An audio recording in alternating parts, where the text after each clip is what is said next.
I don't think I'm gonna break anyone's heart when I say that I'm not perfect. I make mistakes, I miss things sometimes, and sometimes I don't explain myself very well. And unlike some other critics, I'll fully admit when I made a mistake. Now here's me admitting my top 11 mistakes. How am I going to order them? Simple. The higher on the list, the bigger the mistake in my own perception. Some of my lesser mistakes seem to be my most noticed, and my biggest fuck-ups seem to be invisible for some odd reason. And yes, I highly doubt that this is the last type of video like this I'll be doing. It was a cup of good intentions, a tablespoon of one big mess, a dash of overreaction. I assume you know the rest. A gateway to another world that opens only once every 30 moons. Apple Family Reunion already made moons confusing enough, so I'm not even going to try to guess how long that really is. This was an aside comment I made in my Equestria Girls review, and because I didn't explain it very well, I get dozens of comments explaining how long exactly a moon is. I was referring to this. In episode 1, Twilight met all of Applejack's relatives, which Applejack later said were all there only for the Apple Family Reunion in episode 4, Applebuck Season. The episode Apple Family Reunion said that they had another reunion every 100 moons, which if we're going real time had been 2.5 seasons. If we're going by our time, that means that about 8 years had passed, and considering Apple Bloom didn't age at all, I'm assuming that that's not true. In Equestria Girls, it said that the portal opens only once every 30 moons. The only thing I can guess to is that moons refers to days, but I have to assume, because with only 2 uses of it, Equestrian Moons has become the most confusing time frame that I've ever seen. It was a cup of good intentions, a tablespoon of one big mess, a dash of overreaction. I assume you know the rest. The Perfect Swarm is 14 minutes long, and in that 14 minutes we hear eye candy 6 times and see rose watering flowers 5 times.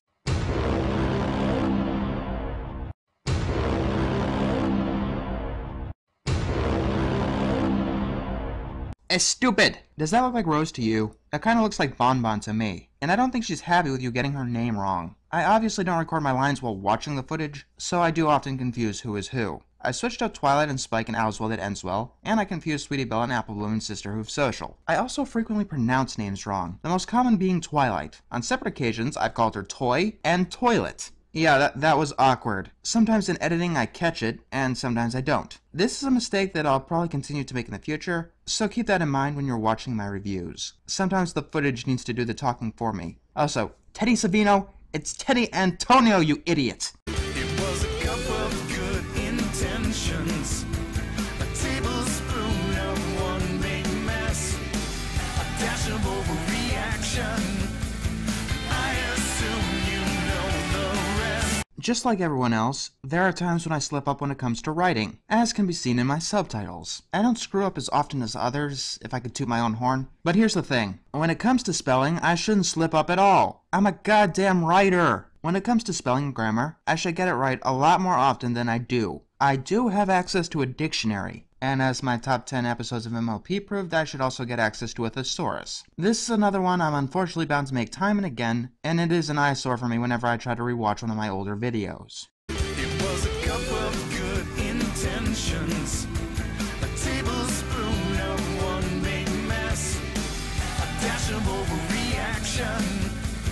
I assume you know the rest. At certain times, you might notice my video number going down. The first time I deleted videos, it was after I found out how to get around Hasbro's copyright ID problems. If you're wondering, I use clips that are as short as possible. 7 seconds to the dot seems to be working for me just fine. It's that simple. No clip goes on for more than 7 seconds. No copyright match. That's why sometimes you see skipping in longer clips. I eliminate things like pauses and breaths. I did that because I didn't want to have a repeat of Look Before You Sleep, where my review was blocked a month after I uploaded it, and I didn't have any backups. Damn you, Hasbro!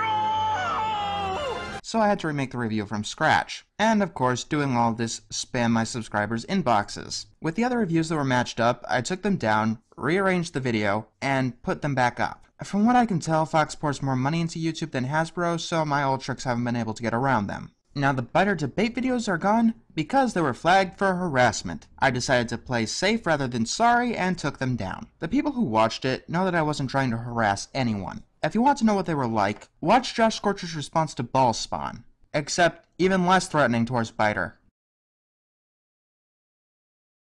No, he knew about them for like a month before they were flagged. Even so, once they were gone, I was all... How could this happen to me? I made my mistakes, got nowhere to run.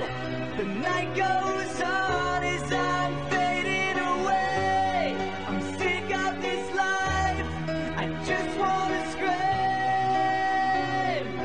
How could this happen to me? Except that I wasn't, because I don't care anymore. There's really no point for me to remake them, by the way. And I'll explain that further down the list as we get into the Biter fiasco. It was a cup of good intentions, a tablespoon of one big mess, a dash of overreaction. I assume you know the rest. I'm American. I don't think you understand what a punchline is. There's potential for a joke there, but you need to have some grounding in logic. I'm sorry, but I don't see the joke there. Just so we're clear on this, that was apparently a reference to Doctor Who. Time Turner has been given the fan name Dr. Hooves because of a strong resemblance to one of their doctors. However, when he spoke in the show, he had an American accent, not a British one, like the Doctor. So, I'm an American was all the fans heard when he spoke. Yes, I missed the reference. That doesn't make it a good joke. In fact, that's the dangers of having a bad reference joke. If you don't get the reference, and this one requires an absurd amount of meta to get, then you end up thinking that they don't know what a punchline is. It's like if I put this clip here. You must gather your party before venturing forth. You must gather your party before venturing forth. You must gather your party before venturing forth. Yes, I'm referencing Baldur's Gate, but there's no point to it. If you know what Baldur's Gate is, then all that happens is that you know that I know what Baldur's Gate is. If you don't know what Baldur's Gate is, what I did was random, pointless, and distracting. Remember reference rule number 1? If someone doesn't know the reference, then that joke should be invisible. Also, it still needs to work on a logical sense. It's still implying that Americans don't eat apples, regardless of what the intention was. It was a cup of good intentions, a tablespoon of one big mess, a dash of overreaction. I assume you know the rest. Stay calm, guys. I'm not changing up the order of that list, nor am I changing what I said in my actual review of the mysterious Ne'er-do-well. Throughout the entire list, I made one reference to that episode. I said that Dragon Quest deserved Ne'er-do-well's hatred. Apparently that wasn't enough because half the comments I get from that video are asking where Ne'er-do-well is. It's not on the list because, as I said in my review, I don't hate the mysterious Ne'er-do-well. I suppose I didn't clarify very well why I didn't hate it. Let me calm your fears. It's nowhere near my favorites, but I just can't bring myself to hate it. I guess you can call it the beneficiary of lowered expectations. When people tell you it's the worst thing ever, you expect something like A Pal for Gary, Seahorse Seashell Party, or Madball's Gross Jokes. Not simply a messy story. While expecting the worst thing ever, I got some superhero references, and the realization that people are overblowing it to a ludicrous degree. Even so, I should have said something like, if your least favorite episode isn't on here, keep in mind that I did review every episode, so you can see why I didn't take as much offense to it. But let's go over all of the dishonorable mentions. Episodes that get a lot of hate, but I didn't hate enough to include. Spike at your service. Remember what I said about Look Before You Sleep? I could forgive out-of-character behavior and a forced plot if it wasn't boring. Spike at your service isn't boring. It's actually pretty funny, and there is something there. You just gotta pick at it. Feeling Pinky Keen. Yes, the moral is absolutely horrendous, but the moral has to be a particular kind of horrendous for it to distract me at all. It's the last thing I factor in about my enjoyment of an episode. Not my review, my enjoyment. Speaking about a horrendous moral, keep calm and flutter on. I've decided to place it somewhere on the bad side of meh for my enjoyment of it. There are plenty of things not to like about this episode. I gave it a negative review, Strubaskunk gave it a negative review, and Biter gave it a negative review. Surprise, surprise. And each of us had complained about something different. However, it's actually quite funny, so I couldn't outright hate it. The Super Speedy Cider Squeezy 6000. If there's an episode that I should have failed, but didn't, it's this one. The more I go back, the less I really like about it. The song doesn't even stick out to me much. It's almost on par with Apple Family Reunion, which is my least favorite episode because I have no reaction to it whatsoever. Maybe it's just me being unable to hate on Emma Larson, but I can't find enough hatred for this episode to be on par with at least Baby Cakes. I should have also made it clear that this was not an objective list. These 10 were just the episodes that I like the least out of the whole show. I mean, aside from putting your hoof down, I wouldn't go as far as calling them abysmal or unwatchable. They just made a few too many mistakes. If I wanted to make people happy, I would have made a list like this. Pretty boring, isn't it? I chose to make myself happy, and it ended up being my second most hated video, next to my Friendship is Witchcraft review. Called it! Speaking of which... It was a cup of good intentions, a tablespoon of one big mess, a dash of overreaction. I assume you know the rest.